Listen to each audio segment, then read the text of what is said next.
అదేం తప్పేం లేదు. దాన్ని అనవసరం టైం వేస్ట్ అంటే ఊరికనే మాట్లాడడం తప్పించి ఇప్పుడు ఆపేస్తానంటే ఎవడ ఆపాడు వీళ్ళని?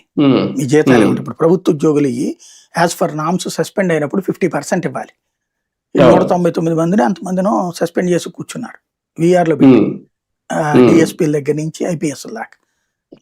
ఏం చేయగలుగుతున్నారు వాళ్ళు? రోజు వచ్చి సంతకం పెట్టిపోతున్నారు అక్కడ. అట్లాగే దీనికి కూడా ఏమైనా చేయొచ్చు. వీళ్ళు ఏంటంటే మాటల్లో ప్రతీకార ధోరణి విపరీతంగా ఎక్స్ప్లెయిన్ చేస్తారు.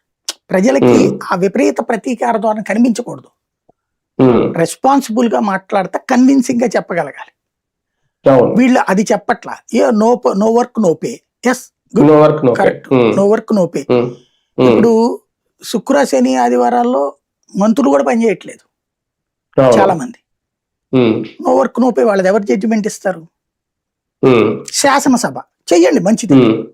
వాళ్ళు రాకపోతే జీతాలు ఇవ్వట్లేదు, తప్పేం లేదు, అది నేను సమర్థిస్తా కూడా. అది దాన్ని వాళ్ళకి ఆ బెనిఫిట్స్ ఇవి కూడా మానేసేయండి, తప్పేం లేదు. అది దాని ఇంపాక్ట్ కూడా చర్చ కూడా జరుగుతుంది దేశవ్యాప్తంగా. పార్లమెంట్ లో కూడా పనిచేస్తారు కాస్త. రాజ్యసభ సభ్యులు చాలా మంది రారు. సెషన్స్ మొత్తం మీద ఓ రోజు వచ్చేసి కూర్చుని వెళ్ళిపోతారు. ఎవరు దాన్ని ఏమంటారు, నామినేటెడ్ బ్యాచ్. జీతాలు మాత్రం తీసుకుంటారు, తర్వాత పెన్షన్లు కూడా జీవితకాలం తీసుకుంటారు. అది అడుగు. దాంతోపాటు కావాలంటే నువ్వే ఒక గైడ్ లైన్స్ పెట్టు, ఏమని, ఇట్లాగా రాకపోతే జీతం ఇవ్వం, ఈ సెషన్స్ సంబంధించినటువంటి ఇదే నెల జీతం ఇవ్వం. అట్లాగే సెషన్స్ కి ఇచ్చేటటువంటిది ఎట్లాగే ఇవ్వరు. సభకు అటెండ్ కాకపోతే